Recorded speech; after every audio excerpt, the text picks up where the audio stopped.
I got these 7-footers just like coming at me. And I'm starting to freak out. I'm like, uh-oh, this is not good. This is never good when the players come right at you. And then the weirdest thing happens.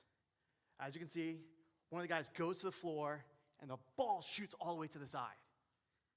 And I'm like, what just happened? I totally freeze. I'm like, oh, God. And so I don't know if you know basketball for you sports fans, but it's now my job to make a decision. So I've got 20,000 people staring down at me. I got coaches. I've got players. I even have Ice Cube giving me his like little snarl. He's staring at me too. I'm like, oh, God, I have no idea. I start looking around, trying to figure out what just happened. And then I hear a fan scream. And I'm like, oh, God. He says, ref, you suck. Man, he's not going to be any help. So I said, you know what? I'm going to put the ball in play and give it to Black, and we're just going to move on. That's exactly what I did. I went, boop, black ball, boom, let's go.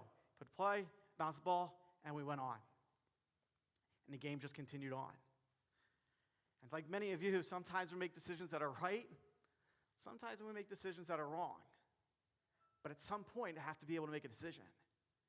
See, in that instance, you can't just go home and say, all right, let me look at the pros and cons of giving the ball to Black and the pros and cons of giving the ball to Red. And let me think about it for 2 or 3 days, and then I'll come back and let you guys know. Can't do that. Ball goes out of bounds. I got to be able to make a decision. Right or wrong, still got to be able to make a decision. Just like many of you, right? You all have clients that are coming to you, asking you, hey, I need this, I need that. You've got staff members that are coming to you and saying, I need this or I need that. You've got colleagues, you've got referral sources that need decisions from you. A lot of times you can't just go home and think about it. They need decisions right then and there. Because if you wait, that just sucks, right? And that doesn't help anybody. So today, we're going to talk about what I've learned on the basketball court about being able to make decisions like this that's going to be able to help you in your world.